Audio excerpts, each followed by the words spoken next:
materiallarimiz bor. Biz ham ustozlarga aytib qo'ydik.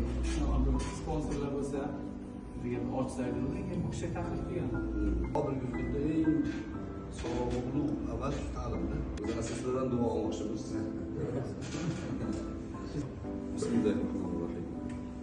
Allohumma habbib ilayna al-iman va zayyinhu fi ashabihi ajma'in. Endi nasib bo'lsa, aytib bor, eslatdi 9-ni eng katta sinflarimiz. Endi boshlaymiz. Ularni bilish bilan birga qadriyatiga o'rgatish kerak. O'z tilini, o'z adabiyotini, o'z san'atini bola sevib katta bo'lishi kerak. Bitta bolamiz prezident maktabiga kirdi shu yil. 5 mingta bolaning ichida.